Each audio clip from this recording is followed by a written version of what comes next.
Welcome back, viewer, to Chungu cha Jamii. Today we are talking about navigating the long-distance relationship. What are your challenges when you're talking about long-distance relationship? Is it interesting? Is it working for you, or is it not working for you? Are you for it or against it? Send in your question, your comments across all our social media networks. That's GBS TV Africa, or SMS line is 21144. So, gentlemen, before we went on a break, we are agreeing to disagree. We don't have to fight every time. I mean, I look at it this way. As I'm bringing up my child, in most of the time we say, I know he or she might do something wrong and needs to be corrected. But it doesn't necessarily mean that we often have to be fighting and being in misunderstanding. If it comes along the way, it's inevitable. That one I do agree, but we can as much try to avoid, because I'm looking at it this way. If I know you don't like me coming home late, then why should I come home late? But in the eventuality that maybe an accident happened, maybe work schedules happen, name it, I have come home late, maybe the issue would be I did not communicate it. But if I said in advance that I might be late, then I don't see the reason as why we are supposed to fight in the first place. Now, let me tell you this. You see, you're using the word, can't we agree? There is no agreement without disagreement. For us to agree, we must have disagreed on something, and then we come to an agreement. That disagreement is the conflict we are talking about, which is what builds understanding between people. I can't understand you unless I disagree with you on a few things. And let us understand this, that relationships by themselves are a conflict. Even intrapersonal relationships, that is the relationship between you and yourself, let alone you and others, you and yourself, you're already conflicted by nature. Conflicted in the sense that when you wake up in the morning, why would you take time to dress up? It's because one part of you is telling you, I'll go with the green. The other one tells you, maybe the yellow, maybe this. Maybe. It's a conflict in itself of what choices you need to make. So by nature, you are already conflicted. No, you're open to many options. True. And when now you come together, I have my preferences, you have yours, and we're trying to build a relationship. I have a preferred meal. You don't like that meal. Yes. All right? And that's what I want cooked in the house. We'll disagree, No. but then at the end of the day, we have to agree that can we be doing your favorite meal on Sundays, then mine on Tuesdays? That's now an agreement arising from a disagreement. I have a solution on that as we go to Mr. Benjamin. Yes. If you like ugali, I like rice. Very simple. You want to have ugali for dinner? I cook for you ugali, and I cook for myself rice. The Easy. economy won't allow that. Sorry? The economy won't allow that. There are many factors that come into play such that it won't be as easy as that. Take an example of a whole family unit. There's you with your favorite meal. There's me with my favorite meal. There's our child or two, each with their individual tastes and preferences. No, when it comes Now, as to a family- children, I think wanaenda tu na Kenya wazazi wanaagree. Now, see? See? That's what I'm talking Because about. they are not of If age. you were to act, no, they have a right of saying, they have a right to prefer what they want, but at the end of the day, you have to agree. No, look here, you can't have chips and I'm having ugali and you're having rice and this other one is having something different. We are a family, we are going to eat the same dinner. So that's agreement That's boring. arising from a conflict. What is your take on this, Mr. Benjamin? Me, I want to go back to where you talked about the culture and the different cultures. Partly, I want to say that I want to agree with these people. Because most of the people, when they come to me and then they have fight or conflict. No, there was one time that I said like this. When you're cooking and the tap gets spoiled, do you try to repair it from that point, or you run to the main source and then you close it from there? Main source. That's why when it comes to conflict and it comes to relationships, it's very important for us to go back to the roots. Let's say, for example, Eunice, you grew up in a place where your father was fighting with your mother, continuously fighting. They're in conflict, and even the physical fight. No matter how much you pretend to love the person that you met, at some point, there is a behavior that you came up with from your place. There are things that you carry from your place, and then as we live together, you're trying to see whether they can apply. And then some behaviors, like Mr. James is saying, whether you like it or not unless you agree now, you're not going to be married. There are conflicts. And you disagree so that you may agree at one point. But people cannot break their heart. That's why they say, mimi nitakula chips, wewe ukule ugali. And that's why we have to sit down and then we talk, we discuss, and then at some point, mmoja lazima avunje moyo wake and then say, okay, fine, I want to agree with you, let's do it this way. Mine today, yours on Wednesday. But when you look at the people who cannot live together, they're always insisting on their right. You have to stand with my right, you have to stand with my right, and then later they start fighting.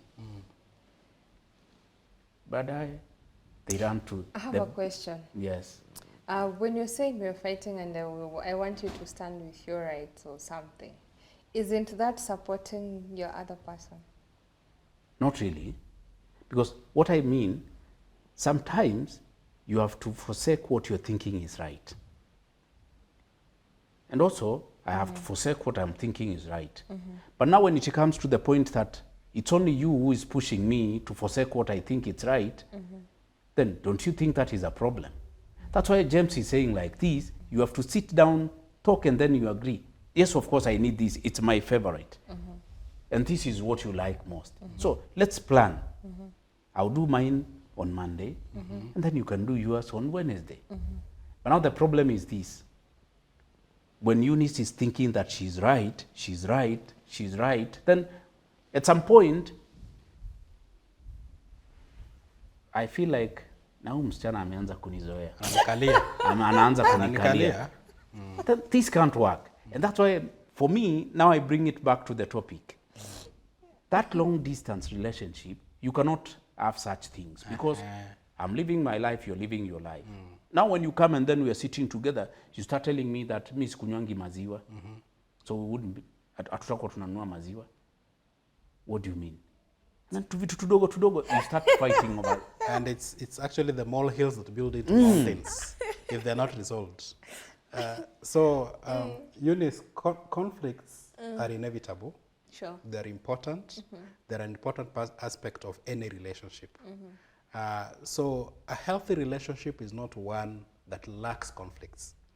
It is one that is able to navigate through conflicts in a healthy manner. Okay. And this you cannot do it when you are far away. If you cannot beat them, join them. Let me join for this one for the sake of peace. After the show. You see, we've resolved the conflict. For the sake of peace after the show. Now, moving on. Now we've seen and we've agreed that agreeing to disagree is something that is inevitable in a relationship. Now, we have issues to do with, we have agreed also in communication, and we have issues to do with finances and also goals. Because when we are together in the house, we agree on what plans we want to pursue as an individual, as a family, and supporting each other. Now, when we are far apart in this long-distance relationship, how do we strike a balance in terms of the plans that we have, individual plans and the plans that we have together?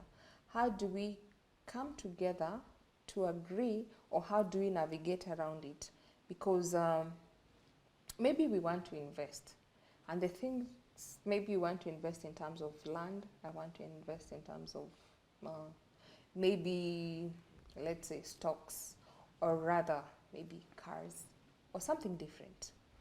How do we agree, or how do we go around it with a long distance relationship in terms of Now we have to agree.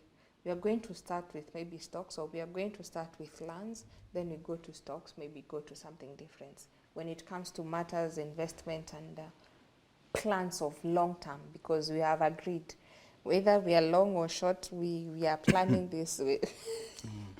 Forward, Mr. James. Now, you're talking of planning a life together, but far apart.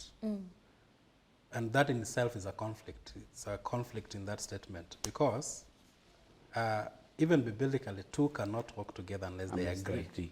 All right? That is why we are talking to agree. So we are talking to agree, but there is power in proximity, in being close and planning closely together. If you talk about finances, for example, I have my own ideas on investment, you have your own ideas on investment, and we can talk over and over again on the phone about what investments to do. But you see, that working together is dependent on a very important aspect of a relationship, and that is trust. It takes a lot of trust to agree to work together, first of all, virtually. Number two, it takes a lot of trust to even invest together, yet you are very far apart. I've seen families that are together in the same house but cannot invest together. Like the husband and wife cannot even have a joint bank account. Now you're talking about planning a relationship and a future marriage, probably, but you are worlds apart. No, let's take for Right? instance, when you put it that way, then everyone will be like scared of investing and scared of taking risks. Now this is, we are already married. Maybe we were married, we were together, but work issues has made you shift before we could pursue. Maybe we are even newlyweds, we're only a year older, but you have to move and you cannot move together because your career and my career are different, and I want to maintain mine, you want to maintain yours, but we agree it's okay, you can go, you can be coming to visit or can be coming to visit, whatever the case. But now we have to continue on, because you moving, me staying behind doesn't necessarily mean we have to divorce or separate. Life has to go on. Yes. Agree? Yes. Now that we've agreed, we have to plan our life. That is where we are. Because when you say we are dating, in most cases, it barely happens. Very few cases do happen successfully. And by the end of the day, they end up getting married and they're thriving. That is maybe 5%, but the 95%. Two. Wait, you True. cannot be mean that much. Or to be Anyway. fair, 1%. 1%. To be fair, yes. What? 1%, because No, from where I studied math, I said 5, you said 1, you said 2. That is Take 8. that average. Divide by 3, 4. Okay, let's continue. so you're talking about financial planning. This is not a relationship you begin after marriage. This is a relationship you begin before marriage on finances. Because finances are among the top, let me say the top 5 causes of divorce, all right, in relationships, in married relationships. So you talk about finances way before you even think of marriage. Like I've seen women, learned, educated, modern women who say, when you get into a relationship, she's modernized, yes, she has her money, but her money is her money. Then my money is our money. That is society. It has been there. The same way you It said. is an abusive statement. Yes. Buying itself. So if that is the mentality, for example, that's why I'm saying it's good to talk even before the marriage, so that that aspect also comes out clearly. The question is, if I'm intending to marry you, is your money our money too, or is just my money that is our money and your money is your money? Especially in the case of men and women. I want to hear your point on that as I interrupt you. Wait before you answer. On that note, my money is my money, your money is our money. Growing up, correct me if I'm wrong, as you quote the Bible, it says the man is the provider. And there is nowhere in the Bible I'm seeing a woman going to work and bring something home. It's the man to go to work. So if at all I'm going to work and bring something, then you should not, from where I'm seated, This one I'm going just to fight either way. But you should not expect that if I'm earning 50, I'm supposed to bring all the 50. It's for me to decide if I'm bringing in or not. Actually, how I see it, that is why we say my money is my money, your money is our money. It's because in most of the cases, what I see as priority, you don't see as priority. So if I tell you this is what we need and you don't see it as a priority, then I can go back to my money and do it without having to inconvenience you, because you do not see the importance of it, of having it at that particular time. So that is why my money is my money. To be able, it's by the end of the day, it's building our family, yes, but I don't have to place it on the table for you to work around it. It's an emergency fund, known by me, for me, but for us. We'll take a short break. Viewer, I hope you're following us. Send in your question, your comments across all our social media networks. That's GBS TV Africa. Our SMS line is 21144. We'll be back shortly.